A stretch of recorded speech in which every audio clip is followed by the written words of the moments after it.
Welcome to the Women in the Arena podcast, a platform dedicated to honoring America's women veterans who dare greatly in all aspects of life. I'm your host, Sarah Scully. At Women in the Arena, we harness the power of storytelling to illuminate the human experience. Through authentic narratives, we honor the resilience, authenticity, and leadership of women who have served our country. Our name, Women in the Arena, pays homage to Theodore Roosevelt's legendary speech, The Man in the Arena, recognizing the remarkable contributions of women in traditionally male-dominated domains. In today's episode of the Women in the Arena podcast, I am beyond thrilled to introduce a dear friend and true source of inspiration in my life, Jenn Hassin. Jenn is not only an incredibly talented artist, but also an Air Force veteran and a woman deeply committed to advocating for those whose voices need to be heard. Her powerful installations speak to trauma, resilience, and healing, shedding light on some of the most challenging issues in our society. Having worked alongside Jenn on initiatives like Project Raha, I've seen firsthand how her passion, creativity, and heart drive everything she does. I cannot wait for you to hear her story and be as moved by her journey as I am. Before we dive into today's episode, I want to take a moment to address the sensitive topics we'll be discussing. This episode includes conversations about sexual trauma and suicide, which may be disturbing to some listeners. Please take care of yourself and consider whether or not you'd like to listen. It's important to prioritize your well-being. If you want to learn more about Jenn's work or Project Raha, please visit our show notes.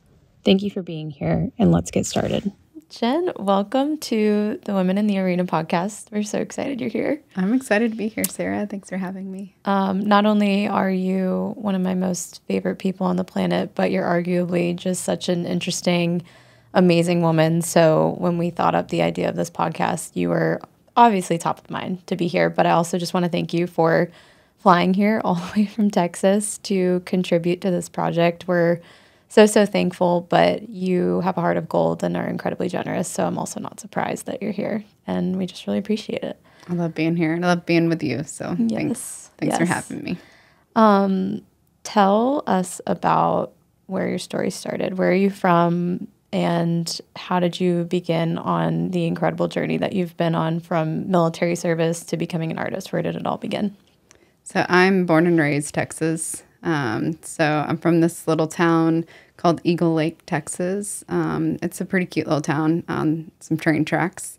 But there's more cows than people where I'm from is what I like to always say. And there are eagles in Eagle Lake, Texas. But it's just this little town in between the triangle that makes Austin, Houston, and San Antonio. So it's just off of I-10 towards the coast, but just pretty country out there. I grew up in a family of 6. So my parents had 6 kids. We've all joined the military, but for my youngest baby sister, Melissa, who you've met. And so 3 older brothers all joined the Navy. I joined the Air Force. My younger sister joined the Army. So I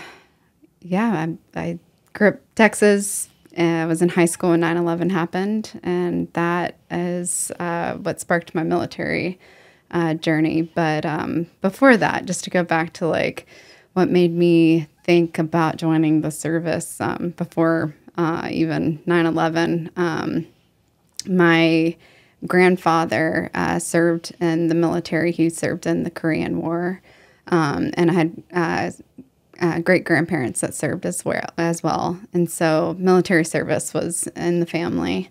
And I also grew up, with some hardship as well. And so it was a way to get out of that small town that I grew up in and be able to spread my wings and find out who I was. So. Awesome. And you enlisted right after high school, correct? Yes. So right after high school, going to boot camp in the Air Force, what was that like as basically still a kid? Yeah. And there was a little bit of gap time. I did try college for a second there, and it didn't work out right away. Mm-hmm. So and then to be honest, I tried college out for a second, and then took a road trip with my high school boyfriend, who ends up being Jack's dad, my oldest, his father. So took a road trip to Colorado and was driving past. This shows how maybe a little bit unhinged I can be. So driving past the Air Force Academy, I just said out loud, like, maybe it's time I join the military. Maybe I should join the Air Force. And I just remember him laughing and just saying, like, you can't even do a push-up. And just like he just kind of rolled over towards the window and just like laughed and kind of took a nap, And I drove straight to Austin and I dropped him off at his apartment. And then I went and I took a shower and I drove straight to the recruiter and I joined the Air Force that day. Like that day. Yep. That was like very, like no hesitation. That was the day I joined the Air Force. Don't tell a woman she can't do nothing because she'll turn around and go do it while you're asleep. Like I was already thinking about it and then you told me I couldn't do it. And I was like, oh, okay. Like it's over. Watch me. I did it. So tell us about what you did in the Air Force. So I joined Open General, got the assignment to be a dental assistant, which I found surprising because that was quite the shot. So I was like, oh, I'm given this job with no ability to use a weapon. Okay. But it turned out to be great. I was a great dental assistant, met some wonderful people. I got stationed in England and ended up working in orthodontics and primarily. That's where I spent most of my time while I was in the service. But I really loved it. So I got to work with patients and military dentistry is a lot different than civilian dentistry. I think people don't really know that, but it's still teeth and stuff. But I loved it. I had a great time, and I'm glad that was my assignment. But I knew even before that the military probably wasn't something that I was going to do forever. But I was willing, fit, and able, and I wanted to serve my country, and that's what my country needed me to do. So I was happy to do it. Awesome. And what was the experience like living abroad after, like you said, being in a more cows than people town and having, your roots being in Texas? What was it like living in Europe? Oh, yeah. So I grew up in, like I said, the small Texas town, right? And I started waiting tables in Eagle Lake at like 11 years old. And so, and which is a true story. So just to back up a little bit back to my hometown, really quaint little town where everybody's real nice, waiting tables on people way too young. The owners of that restaurant, Doug and Janie, just told people I was like their child, or, if they were out of towners. If they were in the Eagle Lake, they knew I was in a better place than home. So it was good. So I was working really young at this restaurant. And before Doug and Janie, I worked at this other restaurant, Blue Plate. And that's where really Renee Alabady is the one that was not telling the truth. But anyway, Doug and Janie, later I was working at Sportsman's and they still, I was too young to work there. They, similar thing. They had to like kind of,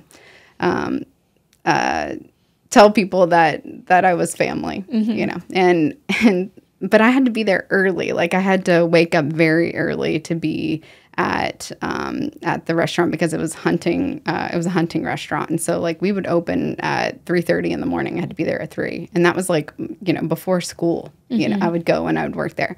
And so to tie this to my military experience at Lakenheath, we would have patients at 6 a.m., and in the summer, like we would I'd had to get there so early, and like, I think that like living in a country abroad and Lakenheath's in this like small town outside of Cambridge, it was like this small, quaint town where like those are your country people of England. It was just so similar to home. And I was like waking up really early, going and serving people as like this dental assistant and still being this like happy, cheery person. I would go out to like the waiting area and just be like way too chipper, It was like I already had my pot of coffee and I was just like, hey, come on back, and just like happy-go-lucky, ready to be there. And I think that like I was just meant for that. Yeah. Just meant, like I just flew, across the ocean and just like was right where I was supposed to be. I love it. I always think about, especially growing up with a big family and growing up working at a young age, and I've had moments like that in the military where it's the same feeling of I'm just doing the work, I'm doing what I'm supposed to do, and you just show up and do it. So I love that connection. So how many cumulative years did you have on active duty in the Air Force? Almost 4. Okay. So I got pregnant right there at the end of it, and so was pregnant for most of that, and then flew to Texas the last day that I could fly. You can't fly that last month, and so across the ocean, and so I got out 1 month shy of delivering, and came back to. I flew back 1 month shy and delivered Jack. So I got out just a little bit early. Awesome. So tell us the transition from Air Force life to momhood. What did that look like for you? So my choice to get out too, I'll say, I knew I was going to go to college. I knew that I probably was only going to do that 4-year commitment. And so whenever I got pregnant, a lot of people made comments to me like, well, it looks like you're staying in the military. Looks like you're not getting out, huh? Like, especially since I was a single mom. Like, everybody said that to me. But, like, oh, like, made my bed, now I gotta sleep in it, you know? And I was just like, oh, or not. Like, have y'all heard of this post 9/11 GI Bill that's coming out in the fall? Like, I could get out a little bit early. Like, I've met my 3 years commitment. That's a 36-month commitment to utilize the GI Bill. This makes it to where, like, I definitely can be a single mom and go to college. And I'm going to have a part-time job. Like, I can do this. Like, I definitely can do, like, if I can be in the military and be a mom, like, why wouldn't I be able to go to college and be a mom? Like, I can do this. I can do it. And so that transition to get out, like, I had a lot of big changes, right? Like, I was upset with myself a little bit because I did not mean to get pregnant. That was a big accident, and I could talk all night about how I had birth control. We've talked about this before. I had the Mirena. So I had an implant and did not mean, and Jackson knows about this. So if he ever hears about it, he'll be like, yep. So I always tell him, don't be a fool, wrap the tool, look in the mirror. Birth control doesn't always work. Like, you're beautiful and I love you and you're great. But it doesn't always work. And, but like, you know, it wasn't the plan. The plan was for me to get out after 4 years of being in the Air Force, and then I was going to move with my roommate to Italy, and I wanted to go to college in Italy. And like, if I was ever going to get married, it was going to be to an Italian man, and I was never going to come back to America, and I was going to live this dream. You know, that was my plan. And here I was, this like in this situation where I was definitely moving back to Texas and gonna like raise this kid with this awesome guy that probably was never going to be married to, and I was married to him, you know, but that we weren't going to. I knew Jack's dad and I were not going to be together, but that we were going to raise this kid together. We were going to co-parent together, and he's a great guy. And the goal was to be really good friends, and we've nailed that goal. Like, we co-parent the best way that we possibly could. But I knew that the transition was going to be hard for me. So I like stepped out of the Air Force knowing that like, hey, I've got a lot that I have to get over. Like, I have to get over this like sadness that like this dream of moving to Italy with my best friend, Sarah, is like not going to happen. Like, I'm not going to move to Rome or Milan, whichever one it was going to be. And I'm probably not going to go into fashion. And I'm probably not going to marry an Italian man. And like, all that's not going to happen.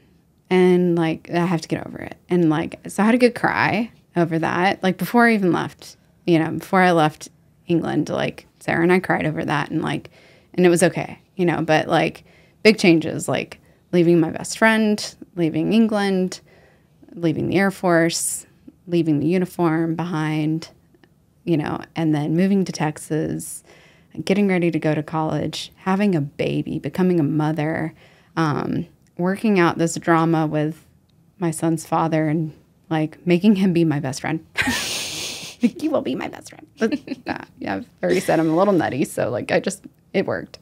But like, I think I just knew that I had a transition coming, and I think I just like faced it. Yeah.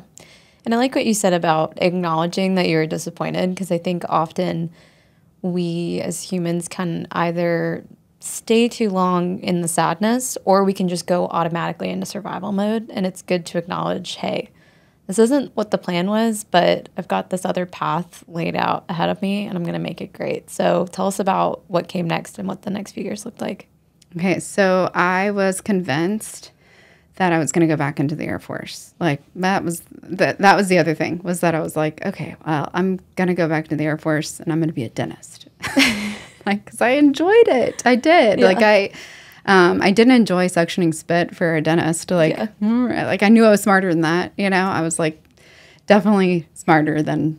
Not to say that like dental assistants aren't smart. They are definitely smart people. But I just knew that I was capable of more, and so I had convinced myself I'm going to go and be pre-dental, and I'm going to go back into the Air Force. I'm going to be a dentist. And so many dentists told me, like, hey, just be prepared. Dental school will be the worst 4 years of your life. And I was like, okay, whatever. Like, I got this. I'm going to do this. Like, this is the plan. And I'm one of those people, too, that's like, when I see a plan, I make it, and that's what it's going to be. And so I had all these schools lined up that I was going to apply to for dental school. And I had already taken classes while I was in the Air Force. So I was already on a fast track for being able to use that post 9/11, and then being able to get into a dental school, and then having that time to be able to get the military, to be able to pay for my last 3. I had it all planned out. Mm-hmm. I had all my ducks were in a line.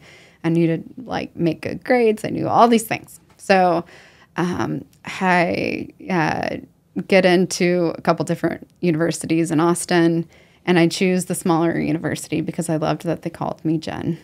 And that they didn't refer to me as a number and then Jenn. Like, I loved that I was like, I'm probably going to have, like, days where my baby is sick. Mm-hmm. I'm probably going to, like, I'm going to be a single mom here. It's like, this was refreshing. So I went to this, like, smaller private university, St. Edward's University in Austin. And they had a pre-dental program. And so I'm going there. I make it through the first year. I did great. Second year there, I sat down with an advisor, and she let me know that I needed to take an elective. And so she advised me to take ceramics because it was similar tools that I was already familiar working with because of being in dentistry, and that it was going to help me in dental school because I was going to have to, go back to working with these tools, but also with 3D modeling with teeth and all these things. And she was like, you should take a ceramics class. Like, this falls right in. Like, this is what I'm advising you to do. And so I do. I take ceramics. And day one in ceramics, we're sitting there, and the assignment's pinch pots, and the professor gives us all clay, and she divides it up, and she tells us to make a ball out of clay. And so I'm doing exactly what she's saying to do. And I'm like not looking up because I feel like an idiot. And I'm just like doing exactly what she's saying to do. And like it starts looking pretty good in my hand. And I'm never looking up though. I'm just like exactly what this professor is saying to do is like what I'm doing. And then she walks by and she says, looking good. And I'm like, okay, and then like we put our little pinch pots down, and I look around the room, and it's like not good looking around the room. And mine's like perfect. And I was like, oh my God, I'm an artist. And like, I never knew. Nobody ever told me. Yeah. I never knew. Yeah. I never knew. And I was like 25, I think at that point, 24, 25. And I was like, that day was the death of me being a dentist and the birth of me being an artist. And I know it. I knew that day. Yeah. And it was during that semester I heard another professor who turns out to be a great friend of mine. And she was a mentor of mine for years, but a great friend of mine today. Hollis, later, she ends up, saying, like, you got to be a certain level of crazy to want to be a professional artist. Mm-hmm. Like, you have to have, like, a level of crazy to think like you can do this. Mm-hmm. And I was like, you're speaking my language. Like, this is me. Like, well, I think we're getting onto something here where when someone says this is crazy, there's no way you can do it. I think you just kind of sprint through that door and do it anyway. Yeah. So. And it's like, well, like art, like can't. And with the art world, like the more I've learned about the art world, is that like there are so many levels in the art world. Like I'm sitting behind in a room with art. Like there are so many levels to art. Yes. Like what is art? Yes. There's art with a little a, art with a big A. You go to a museum and see art with a big A, you know, but like what is art? Right. You know, and I'm an artist and I'm still learning what is art. Right. So, spoiler alert, you do become a professional artist. Yeah, I do. Spoiler, and dentistry is no longer the path. So, tell us about what the next few years looked like evolving as an artist. Oh, yeah. So I graduate from undergrad. I go on to my first job. So I don't go on to be a raging success right away. But my final project for undergrad was... and it goes along with that story of like, tell me I can't and I will. So it goes on. My final project ends up being this like successful art project. Like I'm on the news for the state of Texas, like, so not just local Austin news, but in Houston and Dallas. They also shared my project Letters of Sacrifice on the news for Memorial Day. And that piece ends up going to the Texas Military Forces Museum. And it gets a lot of success. And but I don't go on to like be a professional artist right away, you know, but this art piece of mine does go on tour. It like leaves this university, my thesis show, my final show, and it goes to like some military bases and it travels around the state of Texas. And so I stay busy and like kind of activated within the Texas art scene. But I get my first big girl job like outside of the military and out after school. And I worked for a media company called Rooster Teeth, and they just closed their doors like last month. But it's a company that thrives off of the gaming community. But I thought, and this is a funny story, I thought that Rooster Teeth, do you know what Rooster Teeth is? I don't think so. Do you know what Rooster Teeth? Oh my God. So I thought that Rooster Teeth, whenever I applied for, like, to get the interview, and I applied for the job and sent them my resume, I thought it was a dental clinic, right? Rooster Teeth. Yeah? I mean, it's got teeth in the name. Teeth. Yeah. Teeth. Yeah, I'm definitely sending this to Bernie. Like, he's going to love this in his memory. Oh, my gosh. So I thought they were looking for a manager, and I thought that Rooster Teeth was a dental clinic. And so I show up to the interview, and I'm like, oh, my God, this is not a dental clinic. Like, I walk into the lobby, and I'm like, this is definitely not a dental clinic. And so I'm, like, on my phone, and it's, like, 2012, nobody's phone's fast. I'm like, what is Rooster Teeth? Definitely not. I mean, it's like a gaming. It's gaming. Like they made their big break off of this show called Red versus Blue, which is like where they took Halo characters and dubbed their voices over Halo characters. And it's like really nerdy. It's like game nerds, And I was like, oh my gosh. Like, what am I going to do during this interview? And I just like totally bullshit my way through this interview completely. I'm just like the entire interview. I'm like this, that, whatever. And at the end of the interview, they were like, so how do you feel about gaming? And I was like, to be honest, on my divorce like papers from my first husband, I wrote Halo Live and World of Warcraft. And they were like, how much do you want to get paid? Like, you're hired. Like, we will hire. Like, they loved the idea of having somebody who like didn't care about gaming to the point where they were going to be like late for work or didn't sleep the night before because like some new game came out. And so it was like my first job, to have and manage creatives, but like it wasn't my kind. It wasn't my line, but I was really good at it. And I worked with these mostly guys, but there were some really fine, amazing women that were in a similar position of me, where we were constantly like surrounded by gamer boys, bros.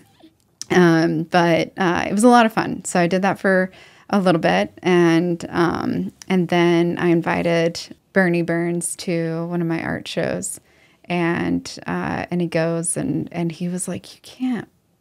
What are you doing? Like, you need to be an artist. You need to be an artist. And so, long story short, he was like a huge encourager for me to like quit working for him. And I was doing great for Rooster Teeth. I was doing a wonderful job for them. But he was like, you've got to go be your own creative. You've got to go and do this for yourself. Like, you're going to do great. You've got to trust your gut and go and do this. And so he's a collector of mine, but he's also like a huge backer of like just like patting my back and saying like, you're doing it. You're doing it.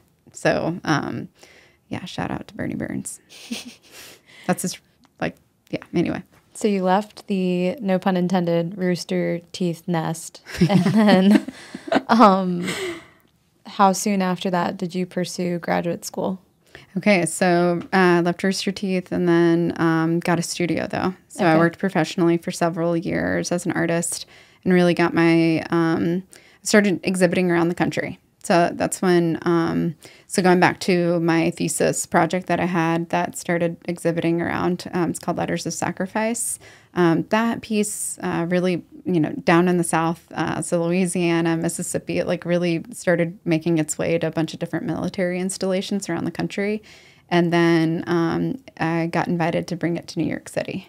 Can you tell us what that project was or what it entailed? Sure. So Letters of Sacrifice was a piece that I made in undergrad. And so I'm, a student taking advantage of my post 9/11 GI Bill. And I wanted to make something that honored the men and women that didn't get to use theirs. Because I was like, this is the biggest, like, I felt like it was a gift. I really did. I felt like this GI Bill just, like, it's one of the reasons why I joined was so I could get a college education. And here I am using it. And I know some of the people that just died didn't get to use theirs. Like, it's one of the reasons why they joined too. It's just like, I joined Open General and I got dental, and it's like, I don't know. I just felt like I got to make something to honor them.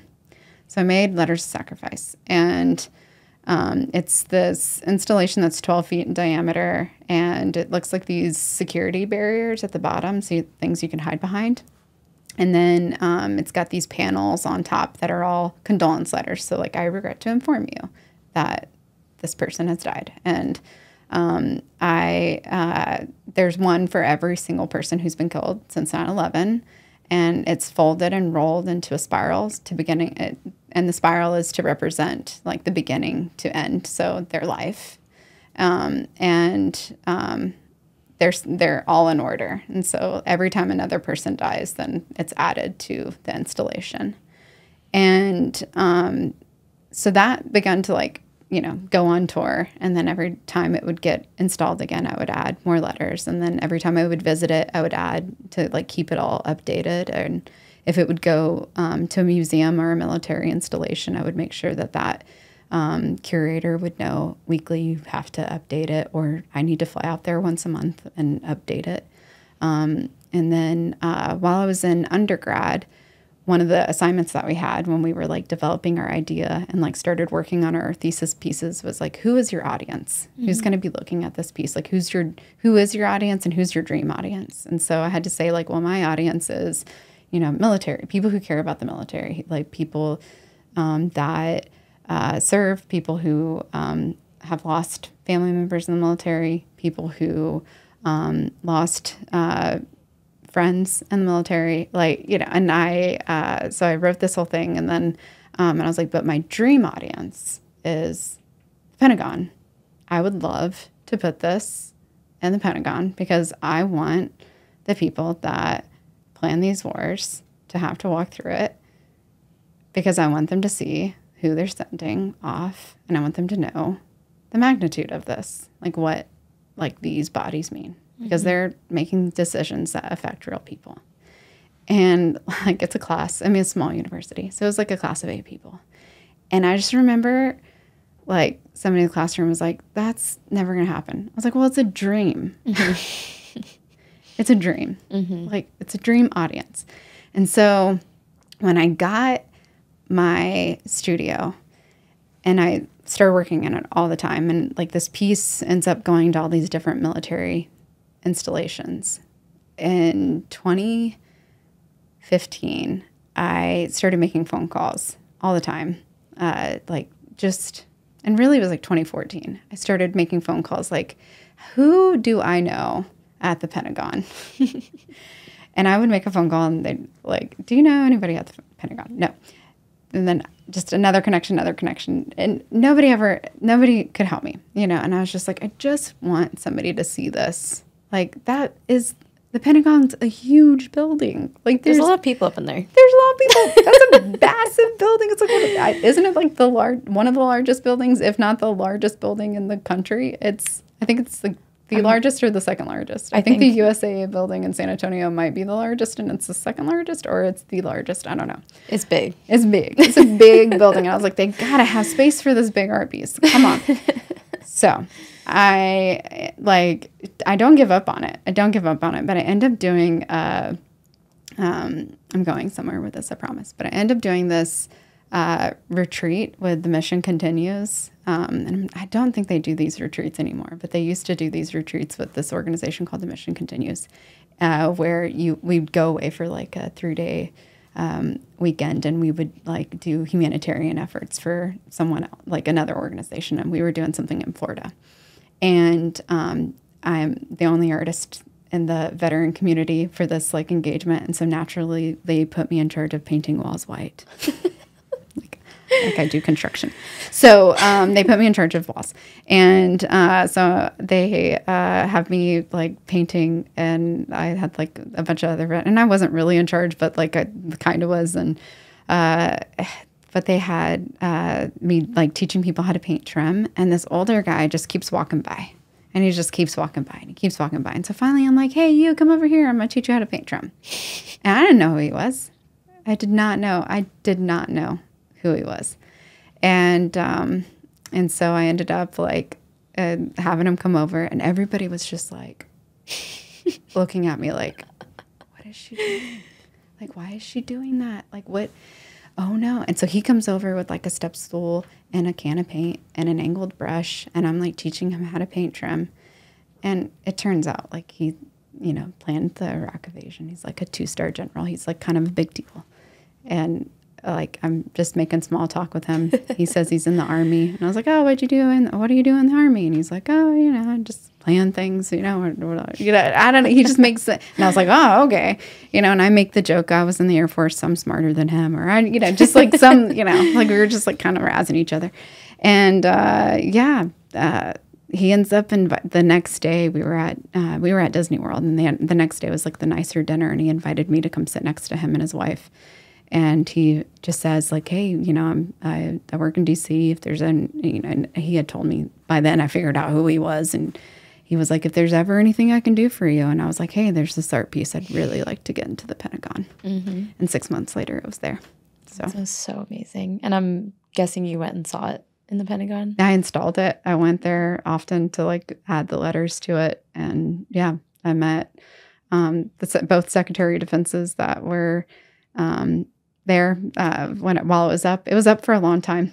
So it's like, what did that feel like? I mean, you go from being in that 8-person classroom and someone saying, that's never going to happen. And you said, kind of in a kind way, like, well, it's a dream. Like, I can dream, but you actually did it. And I think that in so many little parts of your story, there's these little windows that open up, and then these things come together. I mean, taking the ceramics class and then falling into being an artist, which you were so born to do. Like, what did it feel like seeing that finally happen? Oh, yeah. Oh, gosh. Surreal for sure. Especially in where they put it. They didn't just put it in the Pentagon, but they put it like right by the Secretary of Defense's office. So literally like not just the Secretary of Defense, but like his entire team had to walk right by it. So it was like in the apex, like where like incredibly influential people had to walk right by it. And they definitely saw what it was and what it was about. And it was a learning opportunity for those people. And so it was one of the most proud moments of it's still to this day, one of the most proud moments of my career. And that was like, I installed that piece in 2015. I just remember thinking like, what's next? Mm-hmm. And in Texas, like, I just remember thinking like, okay, I'm doing this. This is going up at the Pentagon. Like, what are people going to think about me? Like, I hate to say like nobody cared. Like nobody cared. Like, not, I don't want to say nobody cared, but like most people, like, I think because Oh man, I think because it's like military, you know, it's like hard for people to digest or understand. So something I love about you, and you touched on it a little bit, is the intersection between two worlds that seem like they shouldn't intersect, the military and art. But the thing that's so beautiful about it is art brings healing.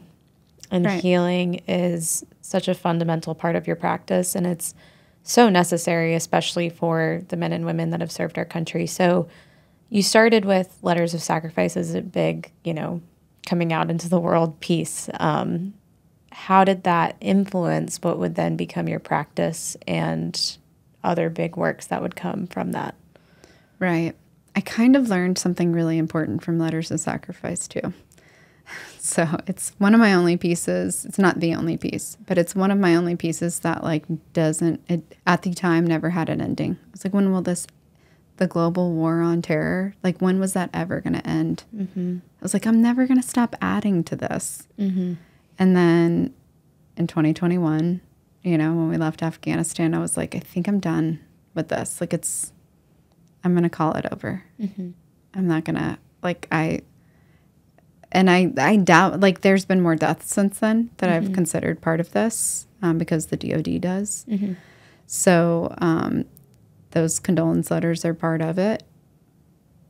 But one of the things that I definitely learned from that is that I wanted to make sure that part of my practice had art projects that had a beginning and an end. And so that's why some of my pieces are statistics from like a certain thing, like suicide from a certain year, or like a lot of my work has to do with statistics or a certain number of people, or bringing groups together, and it's like more about a social issue. And but I a lot of times deal with the numbers of people or of things, So Letters of Sacrifice was definitely the original project for that part of my practice, but it taught me some lessons that I was like, oh, I don't know that like mentally it's healthy for me to work on a bunch of things that have no end in sight. So that's one thing, that affected it. And so, and then also like thinking about going back in time, thinking about like, I wasn't sure that I wanted to work in sculpture. And now fast forwarding, like, now I am desperately trying to get off the wall. And like utilizing my body as the sculpture, or utilizing ceramics again, and going back to making vessels and making sculpture, utilizing the pulp and making as many sculptures as I can. So I'm going back to those three-dimensional objects again. But I decided with that rolled paper that I really wanted to make works on walls for many years. And I'm still doing that. I do a lot of wall work.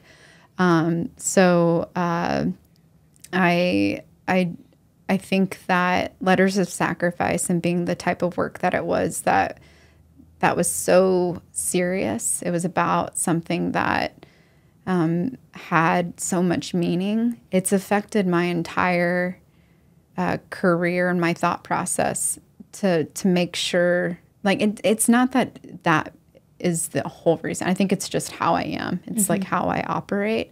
But all of my work and every project that I do, it's always about being authentic, and it's always about making sure that the subject matter, the people that I'm representing, the materials that I collect are honored just as much as the person. For example, the Afghan women we were working with, the clothing that I received, I treated equal to the women that I received it from. They were treated, like the material was treated as a gold. And I treat those materials as alchemy whenever I'm dealing with them. And they become art.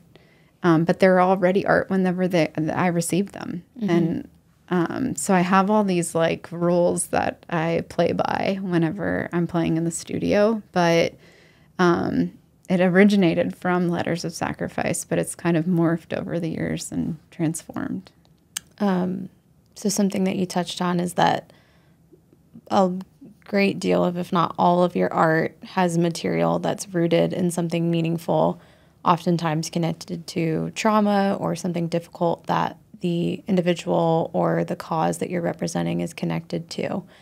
Tell us about some other influential works that have been especially important to you that have incorporated bringing in those materials and using them as a part of the art to bring the issue or whatever you're representing to life. Sure. Another military-related one that's important, and that's going to be on display soon at the National Veterans Art Museum, is called The Battle Lost. It's a beautiful piece. It's one of my more, it's a gorgeous one. But it's so gorgeous that it hurts when you read what it's about. It's about veteran suicide, and I took the statistics from 1 year. And so there's 8,030 rolls on one piece. And then I took maps from all these all these areas that we went into battle in 1 year, or not 1 year, sorry. The statistics are from 1 year, but it's all these war areas from World War II to today, and or to the time. So the statistic was from 2014. And so I took all these maps and I made this abstract map on a board. And then I took military uniforms and I put them through my paper making process. And just to explain that real quick, I take military uniforms and I cut them up, remove the seams, and cut the material up into these squares. And then I put them into a machine called a Hollander beater. And then that beater spins the material through a gear and it grinds it up into a pulp as I lower that gear. And so it's just military uniforms and water, and it turns that military uniform into a pulp. And then I pull that pulp through a screen and then push that screen down onto a felt, and then voila, I got a sheet of paper. And that sheet of paper will dry, and then I fold it up and I roll it and make these art pieces. And so it's a lot of process. It takes a lot of time, but for a battle lost, over 100 veterans over the course of months, about 4.5 months, rolled that paper with me. And so I held these workshops, and the reason why I'm talking about that one specifically is because, like, it's gut-wrenching to know that, like, several of those veterans that worked on that project with me went on to kill themselves. Mm-hmm. It's like, you know, so that's one of my most important pieces that, like, when I see it, it's in storage right now. And when I see it, when I look through my storage, and I'm like realizing this show that I'm putting together with this museum right now, and I see it and I'm just like, that is like gut wrenching me to know that, like, some of the most beautiful people that I worked with on that project went on to, like, die from, like, terror, you know? Right. And I think the name is especially poignant because when you think about veterans and you think about losing the battle, you probably think about losing it in war or in some sort of conflict. But alarmingly, suicide is, you know, taking so many veterans away from us every single day. And that's a true battle that is being lost that we can't seem to quite figure out how to get ahead of. And so the name is especially powerful as well. Right. And I've talked to some people that, like, really have this belief that, you know, like, we all have our opinions, right? There's so many opinions out there on, like, why veterans have this tough time. And, like, I was on the enlisted side. A lot of us joined because we come from a background already. And, like, I came from a heavy background, and I definitely came in with some hardships already. And so there's this idea that you got a lot of enlisted people coming in with, like, a tough time, and so they leave with a tough time, and so they're already coming in with as damaged goods, you know, and then you come into this system where you're being told, like, well, whenever I was in, evidently it's different now, but who knows if how much of that's true, but you're told, like, no, don't go get help, like, don't go to mental health, you know. Like, I remember having a friend that I served with.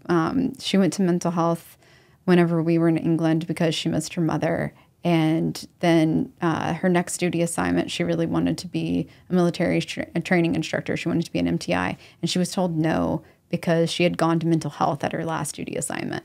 And so she wasn't seen as, like, stable enough. Mm-hmm. And it was like she went to mental health because she missed her mom. Mm-hmm. She wasn't even, like, come on, you know, like, but she was helping herself, you know, and it's like this really effed up system, you know, and so I just really think that we have this system that within the military that just like we want to look so strong, you know, and like we think of mental health as this thing that like isn't good, you know, to go and have. And like in the civilian world, people brag about going to their therapist all the time. And I remember like being a college student and all of the girls that I was like surrounded with, you know, talking about going to their therapist and me being like, what? Why are you talking about this? Like I would never admitted that. And I didn't have a therapist then. And I desperately needed one, desperately needed to be going to therapy. Because I definitely went to therapy while I was in the military. And I can talk on that too. But like I did the entire time I was in the service, went to mental health. And I'm really grateful for that. But whenever I got out, I didn't want to use the VA's mental health. So shifting gears a little bit from mental health, some of your pieces portray sexual violence and honor the strength and resilience of individuals that have survived through sexual violence and sexual trauma. Can you talk about some of those pieces? Yeah. So another piece that's along the same lines, like, so just spoke on About a Lost, and like that material being so related to it, but also like the people, right?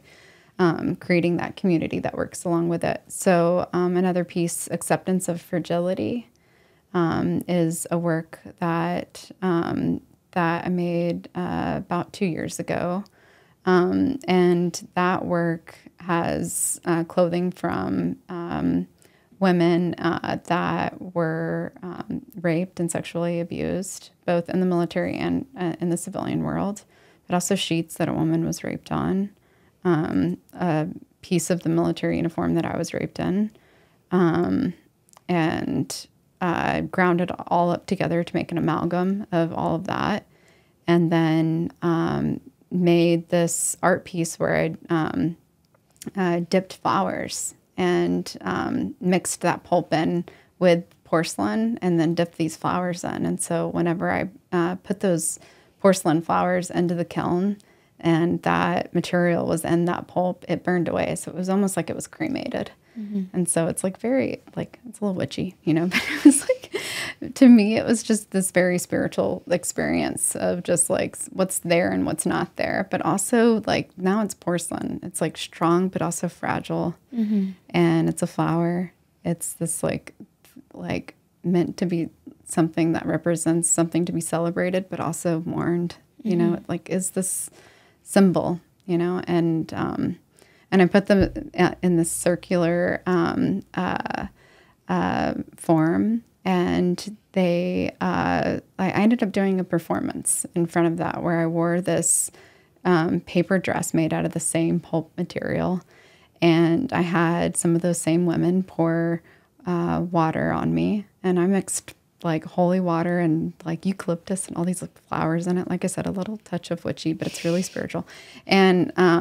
And they poured water on me, and like all that was left was the seams. And like, you know, some people have a hard time with that because they end up naked, and, you know, but it's about vulnerability. It's about like this, like, you know, this moment of just being insanely uncomfortable, you know, and the audience is uncomfortable. The women pouring water on me are uncomfortable. I'm uncomfortable, and it's beautiful at the same time. Like the dress melting is beautiful. The way I'm moving my body is beautiful. Like the whole, it's like, I touched on it earlier. It's like so beautiful that it hurts, like what it represents. It's almost like we all wish it represented something else so it didn't hurt.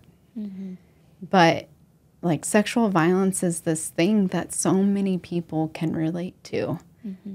I'm not alone. There are so many people that can relate to this. And so the piece that I originally talked about, Acceptance of Fragility, it's got my grandmother's tablecloth pressed into it. And so it's got this like laced material that's like pressed into the work.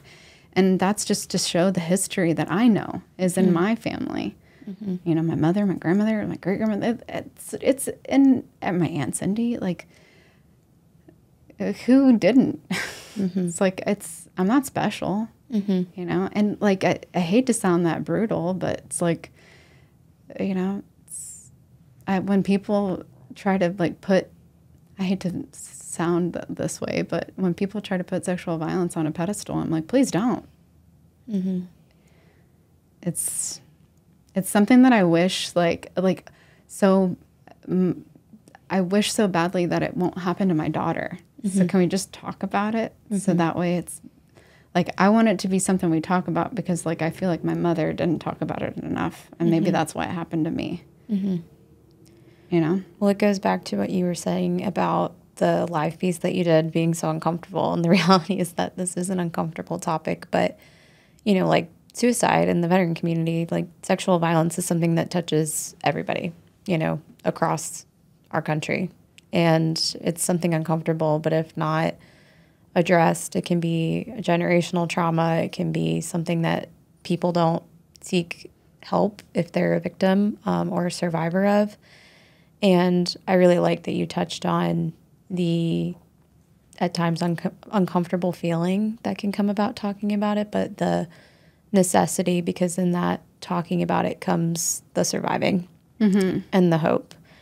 And I really love that. And on the topic of hope, I know from working on a project with you that your work does give people hope. And I believe that so much of what you do is acknowledging the pain and honoring the cause in the moment, but then giving people hope to keep moving forward.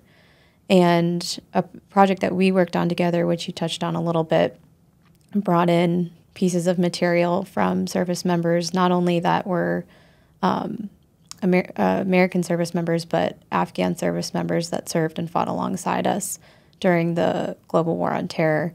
Can you talk about what that was like, especially, you know, being that you had a continuing piece throughout this war for 2 decades, and then making almost like a culminating piece that represented so much of those, you know, decades of service and loss for people? Right. I think that with like Project Raha, like I'm still digesting it. You know, I think a lot of us are like, and I think that with like 2021 and like the pullout of it, it's still like a Band-Aid that's like left the mark on so many of us. Like, and I can't even imagine like me saying that. I'm just like, and then to be somebody from Afghanistan here, like, ouch, you know? Yeah. And I think that like for so many of us that are just familiar with all of it, like there's so many people that just go on with life and they just, you know, carry on and they don't think about it all the time. But like I think about Afghanistan all the time, and I think about these women all the time. But Project Raha and working with the women from Afghanistan and working with the women that, like people like you and the women that work alongside all these strong women that are definitely just, they're superhumans. They're incredible. And it's just, it was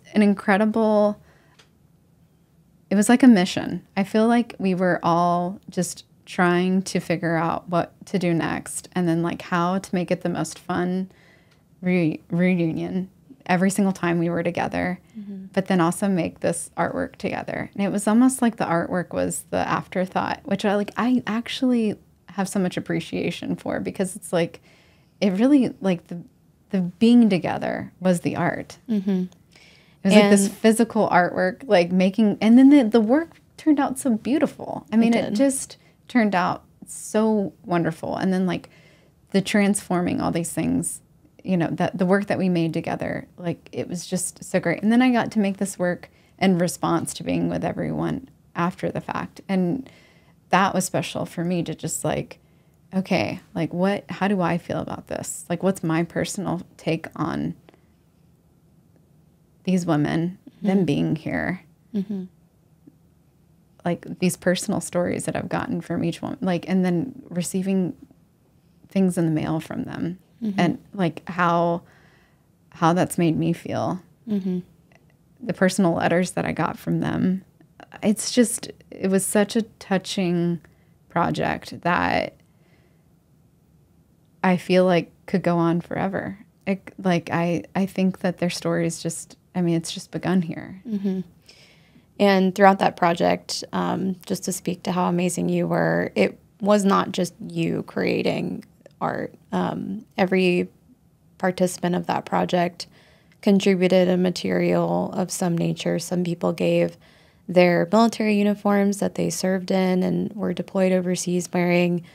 We had Afghan women contribute pieces of clothing that they wore when they evacuated their country, not knowing if they'd ever return. We had people give materials of friends or loved ones that they had lost that went on to become powerful pieces of art. But we all contributed in the art making process. And something I loved that you encouraged during that whole process of us making art together was that everyone was an artist, and to kind of trust the process and just follow our intuition. And I also learned how paper was made through you. I didn't really know how paper was made, but we took these, materials that were really meaningful. It's hard to part with, some of the things that some people gave, but we saw them transform into paper that created art, which is just such a poetic, beautiful thing. But we were able to make these collaborative pieces, and then through your vision and guidance, they were just incredible and still are, and they're all over the country now in lots of different places. Yeah. So that's just a testament to you're not only a creative individual, but you're so great at guiding people through the creative process, which I'm sure means a lot to you. Being somebody that has survived and used art as a way to survive and bring hope for yourself. What does it feel like when you see people gain hope through the artistic project or process, especially people that don't think that they're artists or don't think that they can create something beautiful, but seeing kind of that light bulb moment when you know that it's giving somebody hope? What does that feel like for you? I can definitely tell when somebody's like, oh, I love this. And it feels so good. It feels so good to like experience watching somebody fall in love with making art, or remember when there were a couple people that just didn't want to leave. Yeah, right. They were just like, no, I'm not done yet. I just love that. I love seeing the spark. But I also love when there's somebody yeah, this isn't for me, or kind of hesitant, and then they do it anyway, and they're like, oh, that wasn't so bad, and then I also want to say too that it's super, because I mentioned earlier, what is art? I'm still trying to figure out art with a big A, art with a little a, what is art? And encouraging people just to make what's in their heart, just put it out, just get your hands dirty and just go make it anyway, and just we're all just doing it. And sometimes you see somebody make something and then they just go crazy over it. And I just remember when we were at a restaurant and we had all the work there so people could take their pieces with them. And there was a guy and his son that came upstairs, and they saw the boxing gloves, and they were like, we gotta have those boxing gloves. We gotta have them. They had to have them. And it was they weren't for sale. Dude, go. Yeah. But it was just super interesting because I think that so many of us loved those boxing gloves. And it's one person might not have loved them, but it's interesting how people can pick and choose what they think is super cool and not, Yeah. And I can say that your ability to just tell people to just go for it has influenced me so much, especially getting behind this podcast. I don't think there's ever been a time where I've talked to you about something and you're not just absolutely go for it. Do it. Do it right now. Just do it. Yeah. And I love it. Why not? We only live this one life here. Come on, it doesn't work out. There's more time to do something else. Yeah. Just do it. Yep. So shifting gears a little bit, spoiler alert, you went on to have 2 more beautiful children. Oh, yeah. So you're a mother of 3. Yeah. And married to a fellow Texan. Yes. An Aggie. Which your guy does not like. And what has the journey of motherhood been like for you? And how has your... I don't even want to say duality, because I think you have so many interesting things about you that come together. You're my Texan friend that always has cowgirl boots on, but you were in the military and you're an artist. You wear all these different hats. And how does that come out in how you parent and how you approach that journey of your life and that adventure of parenting? Oh yeah. Oh man, this is a tough question. I'll try not to cry. Okay. I feel like I wear too many hats sometimes. Like you know that because you know me. You know? I know that you're up at 2 a.m. finishing projects, sprinting to deadlines because you care so much. Yes, I know that. You know I wear a lot of hats. Yes. You know, but there are definitely people in my life, in my circle, that think that like I play around with art and that they don't get it. Like they really don't get it. Mm-hmm. And like they don't know that I'm like just working my butt off, mm-hmm. making art, and that I'm experimenting, and that like they don't know what it means to be an artist and the kind of art that I'm doing where I'm like really just working all the time and balancing that with like being a mother of 3 and you know, and so I have my husband, and then I also I'm part of all these different organizations and giving my time. I recently, I did myself a favor and decided to pull myself off of the art commission that I've been part of for a long time. But that was like a government thing that I've been doing, but pulled myself off of that. But yeah, I kind of feel like I do too much sometimes, too many hats. I also recently got a medical diagnosis that like kind of has been consuming my life. Mm-hmm. But I'm going to be okay. I'll be fine. Mm-hmm. I'm going to live forever. It's okay. Don't worry. Don't worry about me on that one. But I feel like the too many hats thing, and how do I balance that with like being mom and parenting? Like the best advice that and nobody told me this. I cannot say anybody told me this, but like I always told people like, don't judge. Like only God can judge. Like I remember seeing that on a tattoo one time, mm-hmm. like only God can judge me.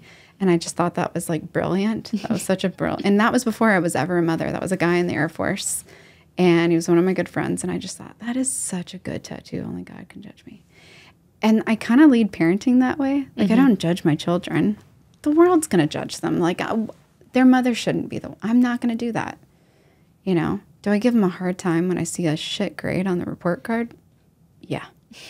Because they know better, you know? But like... What's the difference between that and judging for you? How do you distinguish the two? Like I'm still going to feed them and love them and care for them. But like, do you know better? Like, I'll probably be like, you know, like, do we need to think about trade school?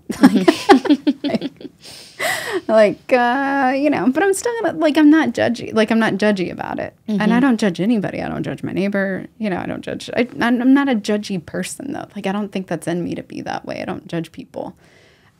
But I just love my kids. Mm-hmm. I just love them, care for them. But I'm not there to serve them. Mm-hmm. You know, that wasn't part of the deal. So I raised them. I'm there to raise them. But I'm not there to, like, you know, that whenever I'm cooking for them, they're down there doing chores, helping me set the table, help me cook. Like, I just don't want to ever resent them. Mm-hmm. So, like, I've kind of, like, that's my line of thinking with, like, raising these kids. And it's, like, to protect myself. Because, mm-hmm. like, I know my personality, and that, like, the moment I start resenting parenting, the moment I resent, like, my kids, like, I don't know that I'm going to be able to, like, turn back on that one. And, like, we kind of touched on this in the car. Like, sometimes I do get mad, and sometimes I remove myself from the situation. Mm-hmm. Sometimes I have to do that. And so there have been times where, like, I do have to, like, say, peace out. Like, I got to go, you know. But, like, and I just take a little breather, you know. But for the most part, I just, like, I show them love, and I show them kindness. And I expect them to show up and be part of my life, and I'm going to be part of their life. But they're in the studio with me. They hang out with me. I hang out with them, and we're just like there with each other. I can't say the same about my partner. You know, Jeff, he resents my art career sometimes. I love him so much, but he knows it's true. But he is so there. Yes. He's so there. Yes. He loves it. He just doesn't want to build things with me. You guys have some different professional interests, for sure. Engineer and artist somehow fell in love. The artist and the engineer, like, oh man, but building a pergola, we built the most beautiful pergola together because that was perfect. We could do that together. But like, he doesn't want to talk about art concepts with me, and he couldn't go watch my performance.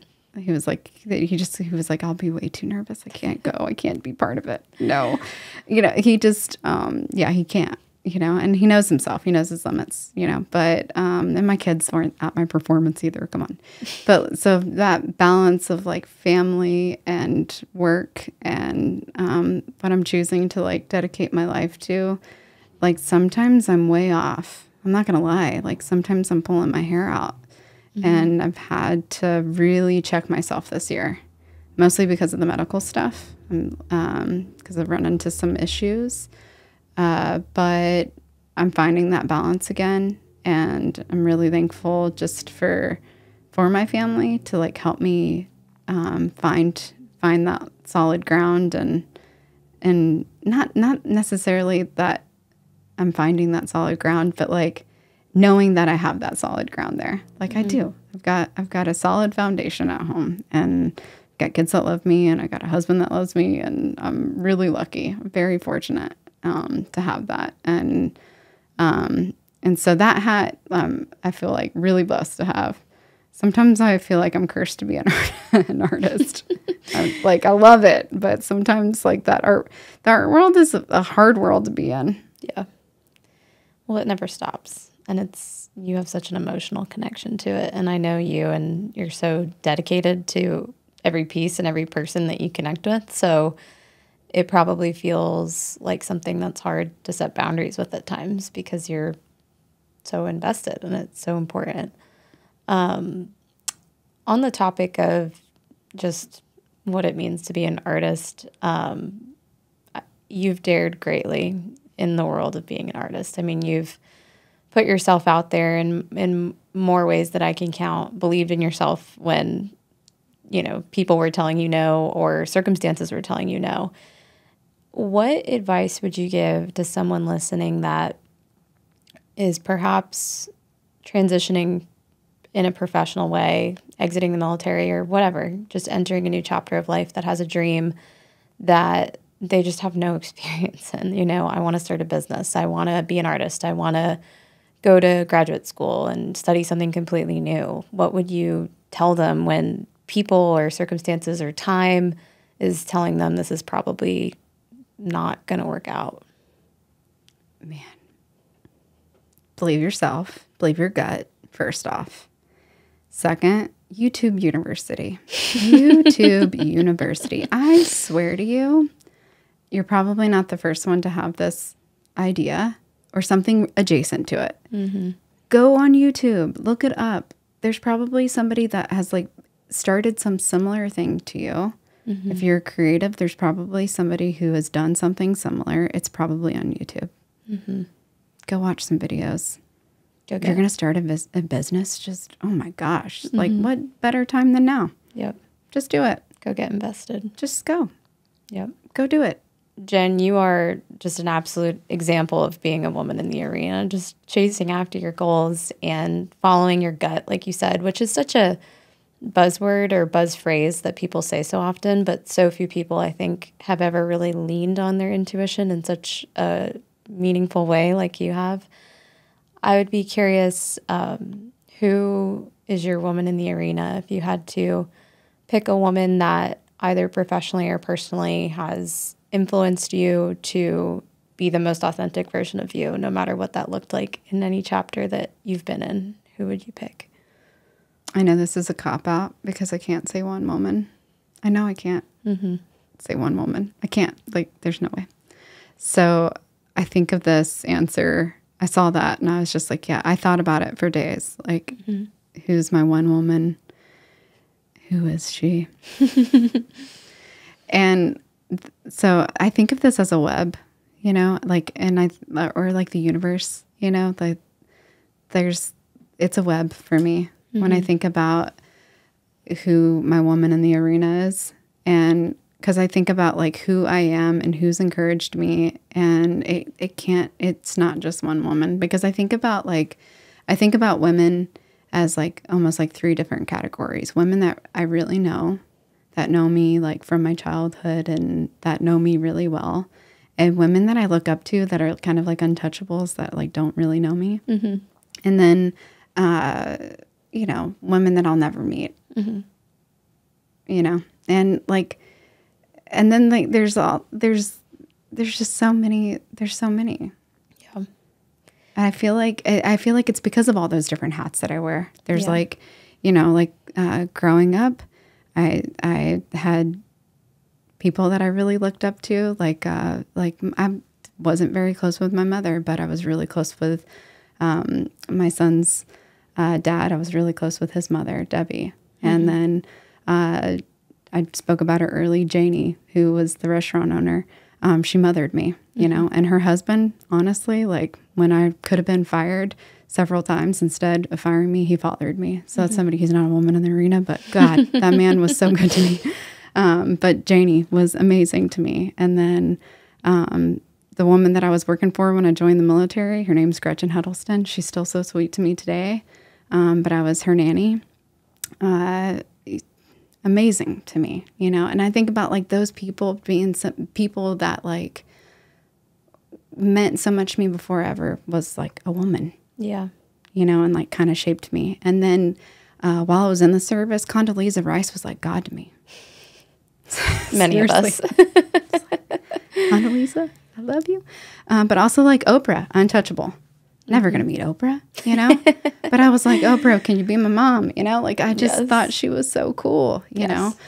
But there's also like women that I know today, and I'm skipping over a bunch of other women that I've thought of for this, but like women that we know from, you know, the dead, you know, that like Sarah Pearson, you know, going to her home and just watching her work in her gardens and raising her kids and like working in the way that she does and just seeing how she operated, I was like, whoa, that's an inspiration. Yeah. Like and she's not an artist, but I was like, wow. Yeah. You know, and then, you know, Molly Mae Potter, like looking at her and just how she operates, it's just like you know, like the first time I ever met her, she was, you know, Miss Veterans America, and then like seeing how she runs stuff. It just like I've looked at her in the past as somebody just like, whoa, you know, Eringer, gosh, like love her. Yeah. Love. That's a woman. Yeah.